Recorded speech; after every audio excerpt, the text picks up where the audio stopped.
I think most English learners out there would like to achieve a certain level of fluency. And that's why today I'm going to talk to you about several keys to success that will help you achieve your fluency goals. That's coming up.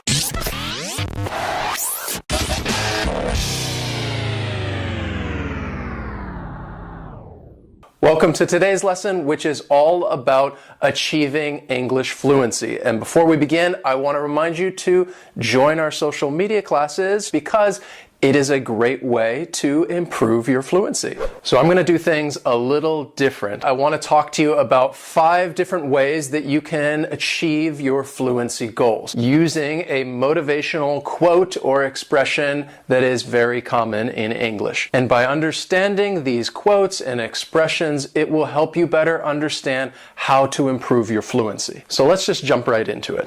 The first one that I want to tell you about is this one right here. If at first you don't succeed, try and try again.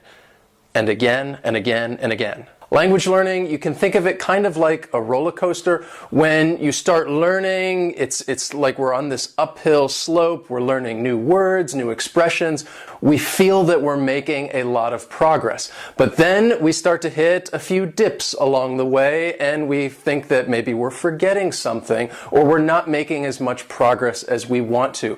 And when we hit those dips, those lows, when I think learners feel like, look, this is too difficult, it's too much, I don't want to do this anymore. Those are the times that you really need to try and make yourself work harder to work through it so you can get back to that uphill slope where you feel like you're making progress and you're improving. One thing that's difficult is that the more fluent we become, I think for many people they feel like they're making less progress because it's not as noticeable. And you just need to remember that you really are making progress. You're learning new things, and most importantly, you're improving on the skills that you already have. You're improving on what you already know. So if you feel like you are not succeeding, you just need to keep this in mind. Try again and again and again. Keep at it, keep practicing, and keep learning. The next tip I have for you is this. 80% of success is just showing up. You just really have to want it.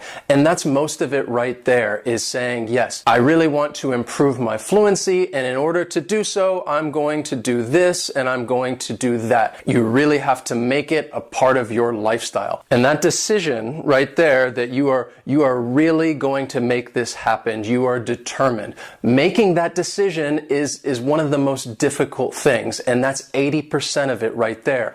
Because when you make that decision and you're able to commit to it, then you're going to put yourself on a path to fluency because you're going to be doing the things that you need to do. You're going to be studying a little bit each day. You're going to be reviewing the material you already know. You're going to be practicing at home or in the classroom. You're basically going to do whatever it takes to improve your fluency. The next way to improve your fluency, and this is one of my favorite expressions that I say to students all the time, and that is, think outside the box. You need to do things differently. Don't just say, well, I'm going to learn English and I'm going to buy a textbook and then it's done. I don't need to do anything else. I can just use this and my language skills are going to flourish. That's not really how it happens. You need to find a variety of resources that you can use to practice and improve your skills and improve your fluency. And this could include getting a textbook and studying at home. This could include watching videos and movies, taking e-courses. You could also use technology to your advantage. Use social media. If you live in a big city or town, there might be a foreign community there. You could find a Facebook group that maybe people meet up from time to time and they're having discussions in English. You could even start your own group in your town or city and try to get people together and find others who want to practice their English skills. And you need to think about what works best for you and what you think is beneficial, because we all have different language needs. If you're looking to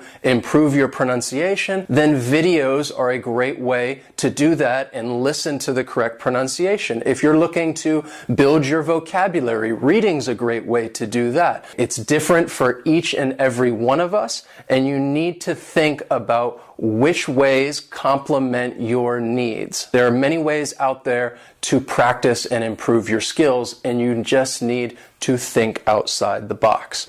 Another way to achieve your fluency goals is to be stronger than your excuses. It's easy to come up with excuses and think, well, I'm just too busy for this, or it's too difficult, it'll take too much time. You need to be stronger than your excuses. You need to overcome these excuses and find ways to get through them. So if you think, well, I just don't have enough time, you need to try and find just a little bit of time during the day or during the week to practice. You could just do 5 minutes a day, and that is going to add up. The most important thing is that you are consistent. You might think, well, this is just too difficult, and yeah, language learning, it is a challenge. For most of us, especially me, it takes a long time, and it's just something that you really need to want. So much of it depends on you and your motivation and your desire and how strong you can be to overcome each of these excuses. Maybe you tell yourself, well, I don't have anybody to speak to. Well, you can find people to practice your speaking skills. You can invest in yourself and take some online classes or find a private English tutor. You can even try to start your own language learning club, because in your town, in your city, if you are looking to practice your speaking skills, I guarantee you somebody else is as well, and you just need to find these other people so you can meet with them, you can practice your speaking skills, and help support each other. For every excuse out there, there is a way through it. So you just need to be stronger than your excuses, and I promise you, you will see the results. The last way to achieve your fluency goals is to keep in mind that the sky is the limit. When it comes to learning a language, there is always something that you can learn. There's always something that you can improve. For example, every year, new words are added to the English language. So there is new vocabulary that you can use all the time. I learn new things about English every single day. As I'm preparing lessons and I'm doing research, there's things that I'm learning about grammar and vocabulary and the way the language is used, and all of that helps me become a better instructor because I really want to learn. I want to find out new things. It's not like you can think, well, I'm just going to finish learning English and then I'm done. I don't need to do any more. There's always something that you can keep practicing and improving, and that's not only going to help you achieve your fluency goals, but it's going to help you maintain your fluency goals when you do get to a level that you're comfortable with and that you're happy with. The sky is the limit. So in the comments, I want to hear from you. Which of these ways applies to you and your fluency goals? Do you need to think outside the box? Are you the type of person that needs to be stronger than your excuses? Which one do you think would benefit you the most right now in trying to achieve your goals? We love hearing from you guys, and writing this down and expressing this is a great way for you to start even thinking about where you're at and what you need to do to improve your fluency.